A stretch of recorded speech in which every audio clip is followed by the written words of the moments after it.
நம்ம அல்ட்ராவோட எல்லா தயாரிப்புகளுமே ஆரோக்கியமான ஃபுட் கிரேட் ஸ்டெயின்லெஸ் ஸ்டீலால் தயாரிக்கப்பட்டது. அல்ட்ரா என்றால் ஆரோக்கியம்.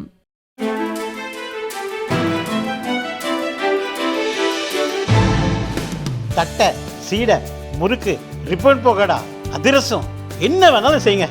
ஒரே ஒரு 5 லிட்டர் இதய மந்த்ரா கடல் எண்ணெய் பேக் ஒரு மாசம் முழுசுக்கும் அத்தனை சமையல முடிச்சு விடலாம். இதய மந்த்ரா. வணக்கம். செய்தி சுருக்கம். ரயிலில் சிக்கிய பள்ளி வேன், அடுத்தடுத்து பறிபோகும் உயிர். அக்கா தம்பி மரணத்தால் அதிர்ச்சியில் குடும்பம். கடலூர் செம்மங்குப்பம் ரயில்வே கேட்டை கடக்க முயன்ற பள்ளி வேன் மீது இன்று காலை மயிலாடுதுறை நோக்கி சென்ற பயணிகள் ரயில் மோதியது. இந்த கோர விபத்தில் 50 மீட்டர் தூரம் இழுத்து செல்லப்பட்ட பள்ளி வேன் சுக்குநூறாக நொறுங்கியது. வேனுக்குள் இருந்த 4 மாணவர்களில் 6ஆம் வகுப்பு படிக்கும் தொண்டமானத்தைச் சேர்ந்த நிவாஸ் என்ற மாணவன் சம்பவ இடத்திலேயே உடல் சிதறி இறந்தான். படுகாயங்களுடன் மீட்கப்பட்ட ஒரு மாணவி உட்பட 3 மாணவர்கள், டிரைவர், முதியவர் என 5 பேர் கடலூர் அரசு மருத்துவமனையில் சேர்க்கப்பட்டனர். அங்கு சுப்பிரமணியபுரம் சின்னக்காட்டு சாகையைச் சேர்ந்த 11ஆம் வகுப்பு மாணவி சாருமதி இறந்தார். 10ஆம் வகுப்பு படிக்கும் செழியன், விஸ்வேஷ் இருவரும் உயிருக்கு ஆபத்தான நிலையில் புதுச்சேரி ஜிப்மர் மருத்துவமனைக்கு மாற்றப்பட்டனர். அதில் செழியன் இறந்து விட்டதால் பலி எண்ணிக்கை 3ஆக உயர்ந்துள்ளது. மற்றொரு மாணவனுக்கு தீவிர சிகிச்சை அளிக்கப்படுகிறது. 3ஆவதாக இறந்த மாணவன் செழியன் ஏற்கனவே இறந்த சின்னக்காட்டு சாகையைச் சேர்ந்த சாருமதியின் தம்பி என்பது உறுதியாகியுள்ளது. மக்கள் மத்தியில் கடும் அதிர்ச்சியை ஏற்படுத்தியுள்ள இந்த ரயில் விபத்தில் ஒரே குடும்பத்தைச் சேர்ந்த அக்கா தம்பி இறந்திருப்பது மேலும் சோகத்தை ஏற்படுத்தியிருக்கிறது. பள்ளி வேன் மீது ரயில் மோதல். தெற்கு ரயில்வே தமிழக அரசு நிவாரணம் அறிவிப்பு. கடலூர் செம்பங்குப்பத்தில் பள்ளி வேன் மீது ரயில் மோதியதில் விலைமதிப்பில்லா இளம் பிள்ளைகளின் உயிர் பறிபோன செய்தியை கேட்டு அதிர்ச்சியும் மிகுந்த மனவேதனையும் அடைந்ததாக முதல்வர் ஸ்டாலின் கூறியுள்ளார். வாழ வேண்டிய வயதில் இறந்த அந்த தொழில்களின் மரணம் என்னை ஆற்றொன்னா துயரத்தில் ஆழ்த்துகிறது. விபத்தில் இருந்தவர்களின் பெற்றோர் மற்றும் குடும்பத்தினருக்கு என் ஆழ்ந்த இரங்கலை தெரிவித்துக் கொள்கிறேன். காயமடைந்து மருத்துவமனையில் சிகிச்சை பெறுபவர்களுக்கு சிறப்பான சிகிச்சை அளிக்க அறிவுறுத்தியுள்ளேன். இந்த விபத்தில் இறந்த குழந்தைகளின் பெற்றோர்களுக்கு முதல்வரின் பொது நிவாரண நிதியிலிருந்து தலா 5 லட்சம் ரூபாய் வழங்கப்படும். படுகாயமடைந்தவர்களுக்கு தலா 1 லட்சம் ரூபாயும், லேசான காயமடைந்தவர்களுக்கு தலா 50,000 ரூபாய் வழங்கப்படும் என்றும் ஸ்டாலின் அறிவித்துள்ளார். தெற்கு ரயில்வே சார்பிலும் நிவாரணம் அறிவிக்கப்பட்டுள்ளது. இறந்த குழந்தைகளின் குடும்பத்திற்கு தலா 5 லட்சம் ரூபாயும், படுகாயமடைந்த குழந்தைகளுக்கு தலா 2.5 லட்சம் ரூபாயும், காயமடைந்தவர்களுக்கு தலா 50,000 ரூபாயும் நிவாரணமாக வழங்கப்படும் என தெற்கு ரயில்வே கூறியுள்ளது. மழலைகளின் மரணம் தாங்க முடியாத துயரம். தலைவர்கள் இரங்கல். கடலூர் செம்பங்குப்பம் ரயில்வே கேட்டை கடக்க முயன்ற பள்ளி வேன் மீது ரயில் மோதியதில் ஒரு மாணவி உட்பட 3 மாணவர்கள் பரிதாபமாக இறந்தனர். மற்றொரு மாணவர் உட்பட காயமடைந்த மேலும் 3 பேர் மருத்துவமனையில் சிகிச்சையில் உள்ளனர். இந்த கோர விபத்துக்கு பல்வேறு கட்சித் தலைவர்கள் இரங்கல் தெரிவித்து வருகின்றனர். துணை முதல்வர் உதயநிதி வெளியிட்டுள்ள இரங்கல் செய்தியில், 1000 கனவுகளோடு பள்ளிக்கு சென்று கொண்டிருந்த மழலைகளின் மரணம் ஆற்றுணா துயரையும் வேதனையையும் தருகிறது. இது மாதிரியான விபத்துகள் இனியும் தொடராத வகையில் அனைத்து தரப்பிலிருந்தும் முன்னெச்சரிக்கை நடவடிக்கை எடுக்க வேண்டும் என கூறியுள்ளார். அதிமுக பொதுச் செயலாளர் பழனிசாமி வெளியிட்டுள்ள இரங்கல் செய்தியில், பள்ளி வேன் மீது ரயில் மோதி 3 மாணவர்கள் இறந்த செய்தி மிகுந்த அதிர்ச்சியும் வேதனையும் அளிக்கிறது. மரணமடைந்த மாணவர்களின் குடும்பத்தாருக்கு எனது ஆழ்ந்த வருத்தங்களை தெரிவித்துக் கொள்கிறேன். படுகாயங்களுடன் ஹாஸ்பிட்டலில் சேர்க்கப்பட்டவர்களுக்கு முறையான சிகிச்சை அளிக்கவும் உரிய நடவடிக்கை எடுக்கவும் திமுக அரசை வலியுறுத்துகிறேன் என தெரிவித்துள்ளார். எதிர்காலம் குறித்த பல கனவுகளோடு பயணித்த ஒன்றுமறியா குழந்தைகளுக்கு நேர்ந்த இந்த விபத்து தமிழகம் முழுவதையுமே வருத்தத்தில் ஆழ்த்தியிருப்பதாக பாரதிய ஜனதா முன்னாள் மாநில தலைவர் அண்ணாமலை கூறியுள்ளார். தங்கள் குழந்தைகளை இழந்த பெற்றோருக்கு ஆறுதல் சொல்ல வார்த்தைகள் இல்லை. இந்த கடினமான நேரத்தை கடந்து வரும் வலிமையை இறைவன் அவர்களுக்கு அருளட்டும். காயமுற்ற குழந்தைகள் அனைவருக்கும் உயர்தர சிகிச்சை வழங்க தமிழக அரசை அவர் கேட்டுக் கொண்டுள்ளார். பாமக தலைவர் அன்புமணி வெளியிட்ட இரங்கல் செய்தியில், பள்ளி வேன் விபத்தில் 3 உயிர்கள் பறிபோனதற்கு யார் காரணமாக இருந்தாலும் அவர்கள் மீது நடவடிக்கை எடுக்க வேண்டும். இந்தியா முழுவதும் ரயில்வே கேட் இருக்கும் இடங்களில் மேம்பாலம் அமைக்க மாநில அரசுகளுடன் மத்திய அரசும் இணைந்து நடவடிக்கை எடுக்க வேண்டும். வல்லுநர் குழுவை அமைத்து ஆலோசனைகளை பெற வேண்டும் எனவும் கேட்டுக் கொண்டுள்ளார். பல விபத்துக்கள் நேர்ந்த பிறகும் மத்திய அரசுக்கு கவலை இல்லை. கனிமொழி கண்டனம். திமுக எம்பி கனிமொழி வெளியிட்ட அறிக்கை. கடலூரில் பள்ளி வாகனம் மீது ரயில் மோதிய விபத்தில் 3 குழந்தைகள் உயிரிழந்த செய்தி அறிந்து அதிர்ச்சி அடைந்தேன்.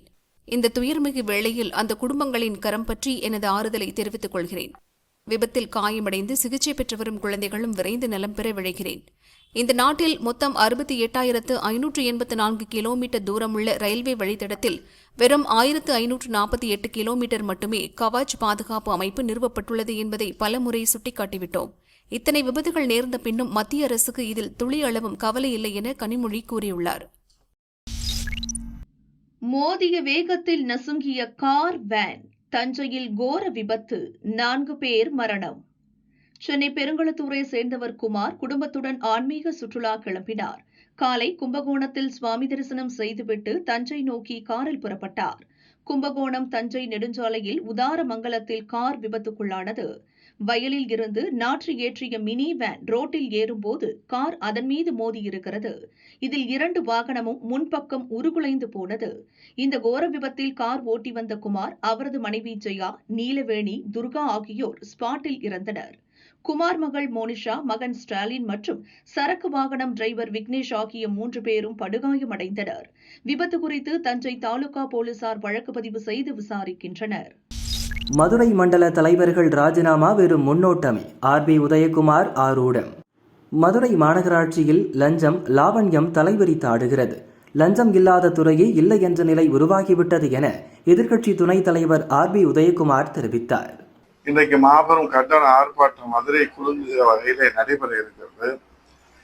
இந்த நிலையிலே தான் வரி முறைகேடு புகார் தொடர்பாக திமுக மண்டல தலைவர்கள் சிலரிடம் மாவட்ட குற்றப்பிரிவு போலீசார் அண்மையிலே விசாரணை மேற்கொண்டதையும், அப்போது ஒவ்வொருடமும் 100 கேள்விகள் கேட்கப்பட்டதாகவும், பெரும்பாலானோர் மழுப்பலான பதில்களையே அறிவித்ததாகவும் காவல்துறை வட்டாரங்கள் தெரிவித்து செய்திகள் வெளியிடப்பட்டிருக்கின்றன. இதைத் தொடர்ந்து அமைச்சர்கள் விசாரணை நடத்தியதாகவும், இதைத் தொடர்ந்து முதலமைச்சர் அறிவிப்பு கொடுத்து இன்றைக்கு மண்டல தலைவர்கள் ராஜினாமா என்று சொன்னார். மதுரை மாநகராட்சி வரலாற்றிலே ஒட்டுமொத்தமாக ராஜினாமா ஊழல் புகாரிலே ராஜினாமா செய்த வரலாறு இதுவரை இந்த மதுரை என்பதை பார்த்திருக்கிறதா என்பது அதிர்ச்சிக்குள்ளான செய்தியாக இருக்கிறது.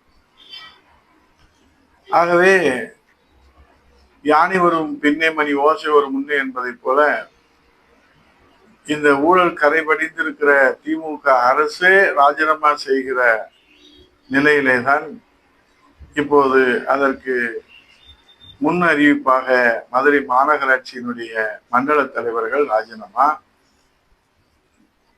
இன்றைக்கு எல்லா மாநகராட்சியிலும் இதே நிலைமைதானா என்று மக்கள் அதிர்ச்சியிலே உறைந்து போயிருக்கிறார்கள்.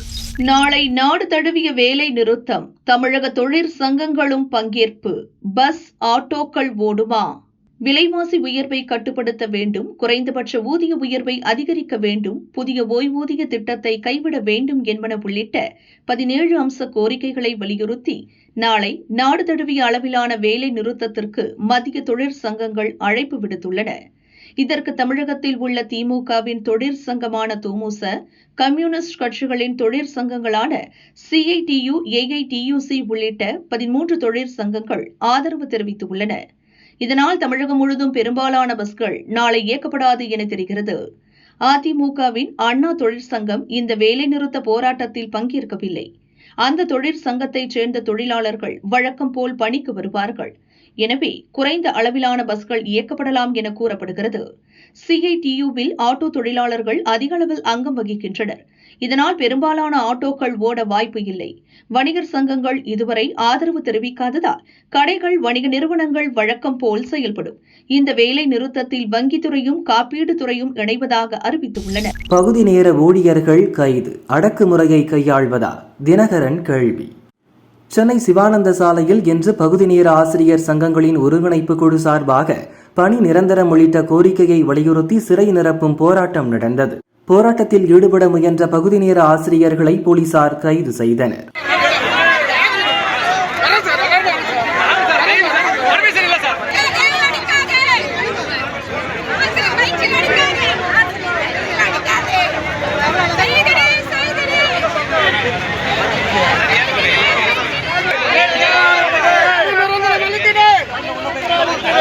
இதுகுறித்து அமமுக பொதுச் செயலாளர் தினகரன் வெளியிட்ட அறிக்கை.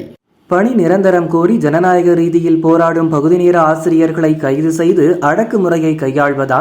தேர்தலுக்கு முன்பாக அளித்த வாக்குறுதிகளை நிறைவேற்ற மறுக்கும் திமுக அரசின் எதேச்சதிகார போக்கு கடும் கண்டனத்திற்குரியது. பணி நிரந்தரம் உள்ளிட்ட பல்வேறு கோரிக்கைகளை முன்னிறுத்தி சென்னையில் சிறை நிரப்பும் போராட்டத்தில் ஈடுபட முயன்ற நூற்றுக்கணக்கான பகுதி நேர ஆசிரியர்கள் காவல்துறையினரால் வலுக்கட்டாயமாக கைது செய்யப்பட்டிருப்பதாக ஊடகங்களில் செய்திகள் வெளியாகியுள்ளன. தமிழக அரசு பள்ளிகளில் ஓவியம், இசை, உடற்கல்வி மற்றும் கணினி பாடங்களை பயிற்றுவிக்க நியமிக்கப்பட்ட பகுதி நேர ஆசிரியர்களின் பணி நிரந்தரம் என்ற நீண்ட நாள் கோரிக்கையை ஏற்க மறுத்து அவர்கள் மீது அடக்குமுறையை ஏவியிருக்கும் திமுக அரசின் எதேச்சதிகார போக்கு கடும் கண்டனத்திற்குரியது. பள்ளி கல்வித்துறையில் பணியாற்றும் பகுதி நேர ஆசிரியர்கள் பணி நிரந்தரம் செய்யப்படுவார்கள் என தேர்தல் அறிக்கையில் 181வது வாக்குறுதியாக அளித்த திமுக ஆட்சிக்கு வந்து 4 ஆண்டுகளை கடந்த பின்பும் அவற்றை நிறைவேற்ற மறுப்பதும், ஒவ்வொரு போராட்டத்தின் போதும் கோரிக்கைகளை நிறைவேற்றுவதாக வாக்குறுதி அளித்து ஏமாற்றுவதும் ஒட்டுமொத்த ஆசிரியர்களுக்கும் இழைக்கும் மாபெரும் அநீதியாகும். தேர்தலுக்கு முன்பாக உங்கள் தொகுதியில் ஸ்டாலின் எனும் தலைப்பில் பரப்புரை மேற்கொண்டு அங்கு பெறப்படும் மனுக்களுக்கு 100 நாட்களில் தீர்வு காணப்படும் என்ற தற்போதைய முதலமைச்சரின் பொய்யான வாக்குறுதியை நம்பி மனு அளித்த 12,000க்கும் அதிகமான ஆசிரியர்களின் வாழ்வாதாரம் கேள்விக்குறியாகியுள்ளது. எனவே காவல்துறையால் கைது செய்யப்பட்டுள்ள ஆசிரியர்களை எந்தவித நிபந்தனையுமின்றி உடனடியாக விடுவிப்பதோடு பகுதி நேர ஆசிரியர்களின் நீண்ட நாள் கோரிக்கையான பணி நிரந்தரம் செய்வதற்கான நடவடிக்கைகளை மேற்கொள்ள வேண்டும் என பள்ளி கல்வித்துறையையும் தமிழக அரசையும் வலியுறுத்துகிறேன் என டிடிவி தினகரன் தெரிவித்துள்ளார்.